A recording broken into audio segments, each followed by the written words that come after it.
See, the mission is as good as you and I.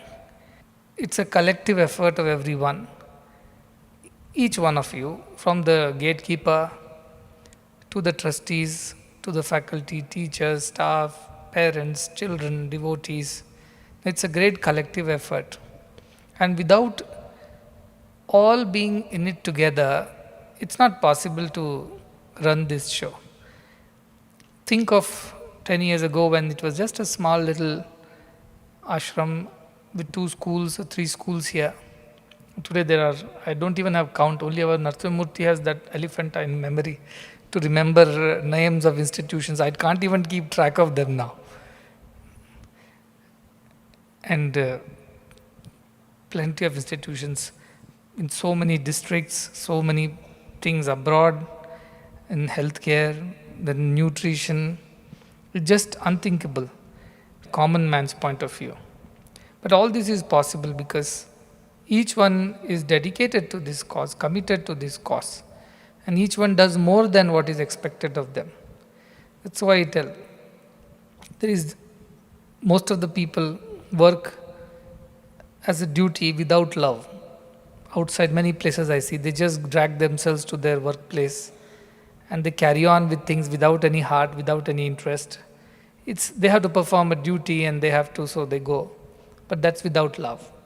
So duty without love is not to be done at all. In fact, if you better not do if you can't do it with love, that's what.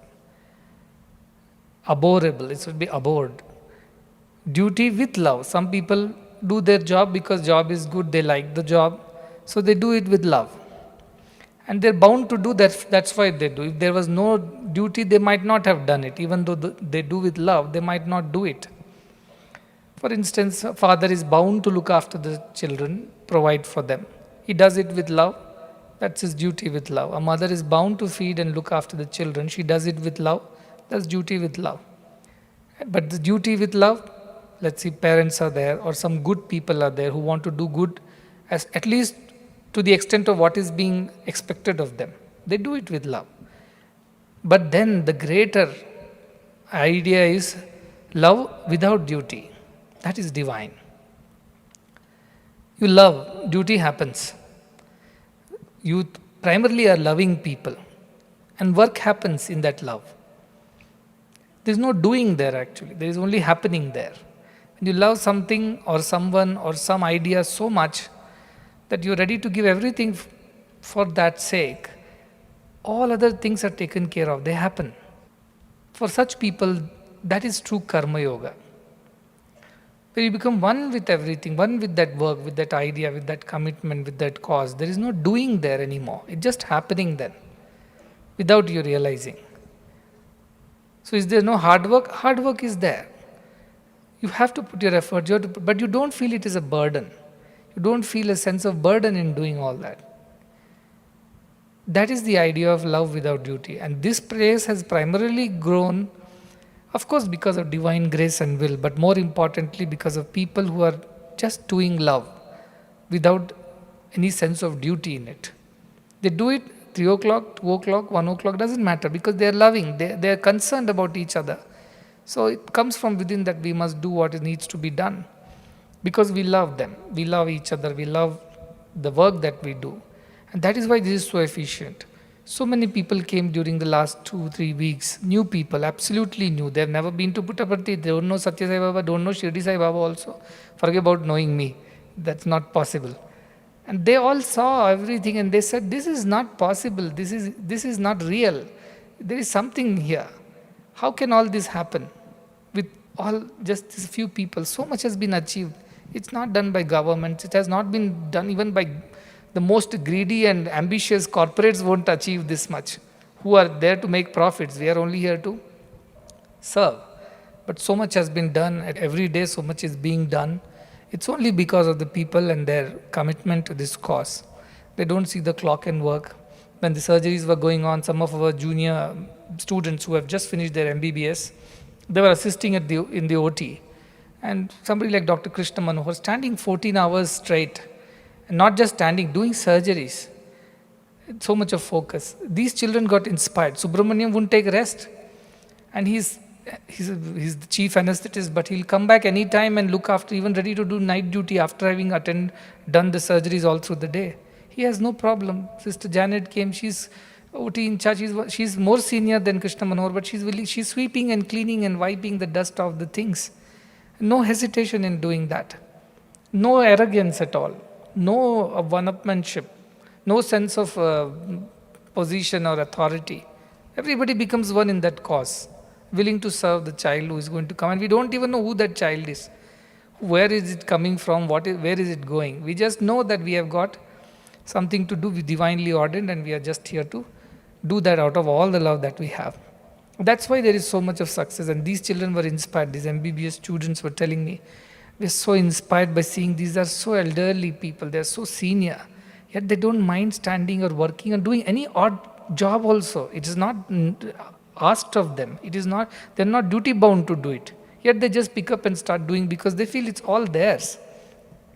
That is the culture that we must keep up in these institutions. The moment we think this work is a burden and there is a sense of duty, Khalil Gibran says that, I don't have exact words, but he says this, all work is nothing but love made visible. And if you can't love what you do, then it's better that you quit and sit at the door of those who work with love and beg from them instead of earning your income by doing your job without love. That's what he said. You rather beg from those who joyfully work than work without any joy, without any sense of love. But that is the idea. Work here is simply love being manifested. And if there is no love, it's better not to work here. That is the idea. So work with love, work with joy. Understand the great idea, the cause that you are a part of. I'm not saying that most of them do. Most of them just love and work happens for them. But there are some who love and also feel it's duty to do, therefore they do. But of course there is none who has no love here to do things. But idea is that we have to rise from being duty bound and therefore we love to do what we got to do, to just being able to love. And duty happens, work happens, everything happens in that love. That intuition starts guiding you, your path. What needs to be done next, what needs to be done tomorrow, day after, and a year from now. You know everything because that intuitively it tells you what has to be done, because that is where God comes into picture. Everyone becomes divine. See, this whole idea of becoming God, becoming divine has been so misinterpreted that I sometimes feel pity for all those who have not understood and misunderstood verse. There is nothing, becoming God does not mean you'll grow suddenly 8-9 hands and few heads and things like that, or you become superpower.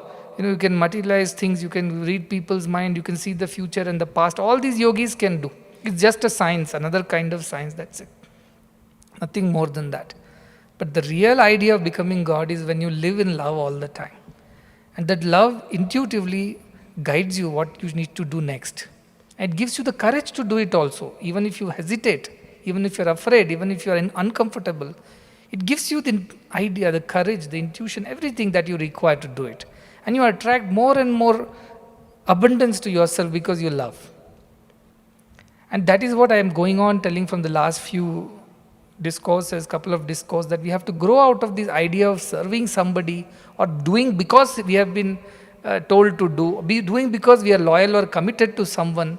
We have a master who tells us, and so we are just obedient slaves to the master. Let us give up all these ideas. Simply do things here because we love it. Because we love, we are love, we live in love, therefore we do. Master, no master, mission, no mission, commitments, no commitments, loyalty, no loyalty, does not matter at that level. Just love, and everything will happen in that love. This is what is my message now. We have to go on telling ourselves this thing. Initially, yes, we are all inspired like our Shiv Subramaniam. We are working for a mission, we have a master to serve, and that gives us so much of joy. Our life is worth because we are serving our master, serving a cause of the master. But now, master, no master, we must still continue to do what we have got to do, and not because somebody tells us to do or somebody tells us not to do. We simply love, we become beings full of love. And that love starts guiding us what needs to be done next. Of course, you will receive some guidance where what needs to be done. There is an administration, there is a management, there is a guiding leadership team which tells you where you got to serve. You will be posted here. This is your, on the paper at least, this is your job description. But these are all ways and means to keep things in order. That's all. They don't serve beyond that. Beyond that, it's just up to you. You simply love people, love to serve, love to do what you're doing, therefore you do. Not for a salary, not because you have a cause to serve, not because you are mission bound, not because you are a slave to a great master. We have to shun these ideas as time passes. And we have to develop that pure love for each other, for everyone. And in that love we find God. In that love we find divinity. That is very important, and that is the way this will grow and expand in the next 10 years. If each one of us learns to love unconditionally, selflessly, and does what that love guides us to do, not because we have been told to do, not because we are paid to do, not because we are bound to do. We just do. It happens through us because we love. And that love guides every step of ours. And in that love we become divine. In that love we find God. In that love we find everything. That should be the focus, beyond names and forms and places and people and rules and regulations and job descriptions and profiles. Beyond all that, there is one idea of love. You catch hold of that idea. You understand that idea of love. In that love, everything happens. I don't know how much you have understood what I am saying, but do contemplate on it. Because if you want to know the secret of all this success, it is not Bhagavan Sri Satya Sai Baba, it is not Shirdi Sai Baba, it is not Sadguru here, it is not any form or name, it is love, which is the undercurrent of everything. Bulbs are many, but without the current, bulb doesn't glow. Bodies came and went. They did not do anything, but the love that filled those bodies, love that filled those forms and names achieved everything. And before these forms and names came, love was there. And it has done great things before. And love is still there. It will do great things now. And after all the bodies and names and forms are gone, love will still be there. It will still do great things. And each one of us is capable of that love. In fact, that alone is our truth. That alone is what we are supposed to be. Everything else is pretension. Everything else is falsehood. Everything else is just layers and layers of illusion. Love alone is what we are and we are supposed to be. If we get that idea of loving unconditionally, selflessly, we become divine then and there. We don't have to wait another day, another hour. Achirena tadigacchati. At that very moment you achieve that. This is yoga, this is the epitome, this is the end, this is the consummation of all spiritual practices. So don't get too deluded by a lot of yogis and who tell you too many things about what should you do. Just love. That's why Kabir Das, he's the best. He's not educated, he was an unlettered weaver. But he summed it all up. Dhai akshar prem ka pade so pandit hoye. You are a wise one if you have understood those. In Hindi, prema is 2.5 letters. In English, 4 letters, love, or whichever way you want to put it. That's all. That if you know, you are the Pandit. There is nothing beyond that. Nobody can teach you anything any further. You can explain it in so many texts. So many people have tried doing that. But it is like describing a sweet and not having eaten it, but describing it. It's round, it is red, it is juicy, it is this way. Already people mouth is watering. What is that which is round and dark brown and juicy and gulab jamun? But if I tell you all that and you can't taste it, what use is it? So we can talk about gods and incarnations and avatars and missions and great achievers and great yogis. It doesn't mean anything to us at the end. It's like talking about the food, but I've never eaten it. In one eating, you know all the knowledge comes to you. If I just feed you a gulab jamun, would you not know everything about gulab jamun? Because by experience you know everything about it. I don't have to describe it in words anymore. Likewise, in that love you understand what divinity is, and throw away the scriptures and books and all the lectures aside. You don't need any of them. If you can just develop this one idea of love, being able to love selflessly, unconditionally, in that love you become divine. There is nothing beyond that. Sounds simple, but it's quite tough. Sounds simple.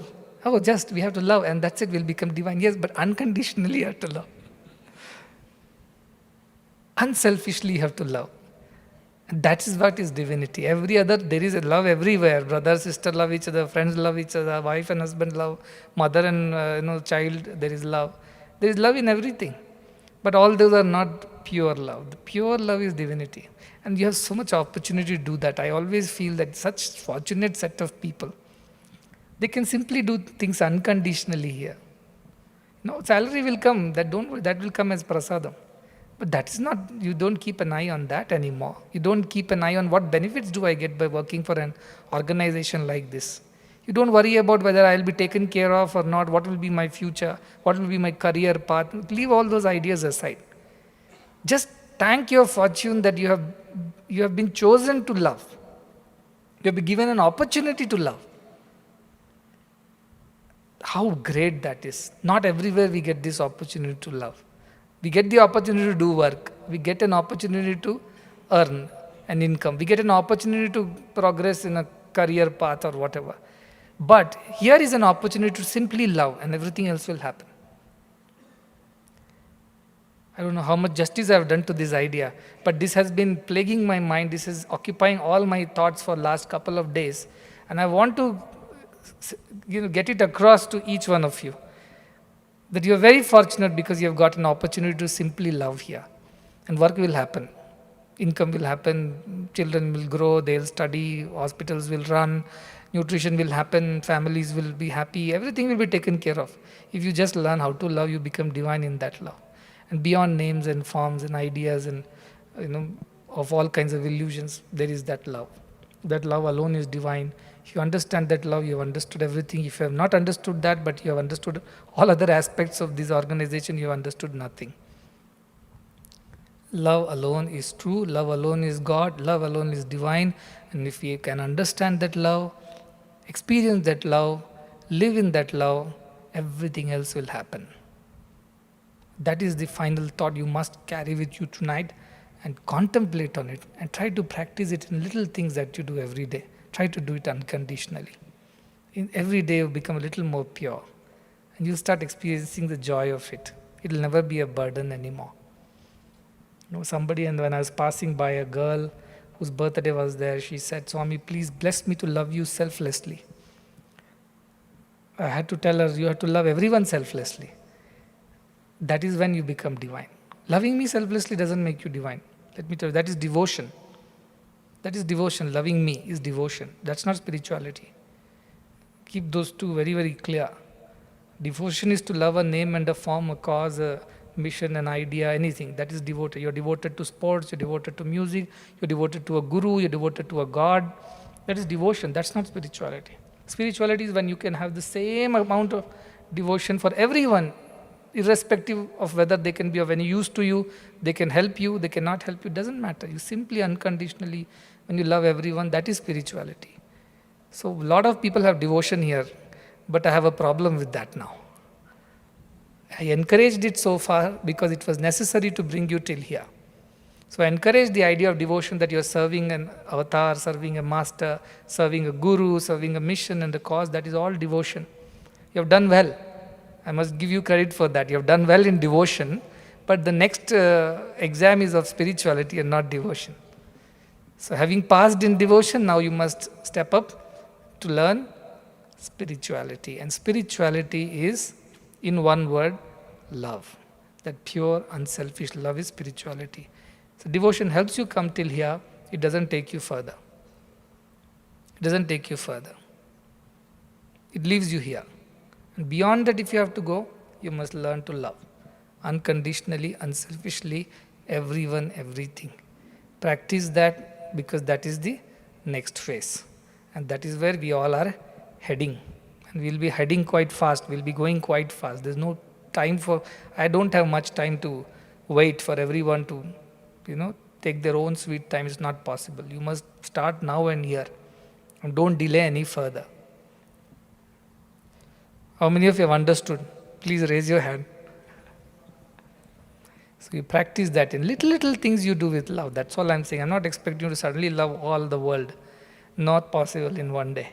Start with little things you do. Do it unconditionally, unselfishly. Be it your studies, sports, be following a hostel rule, be it eating your food, be it doing your duty in whichever capacity. Just try to do it unconditionally, without an eye on the reward or result. You will start becoming divine. And these are very important discourses because these are setting the tone for what's coming next. And I want you to every day go back, and I expect the wardens, teachers to share the notes and ask students to sit down and meditate on and discuss what is this I'm trying to convey to you. It's very, very important.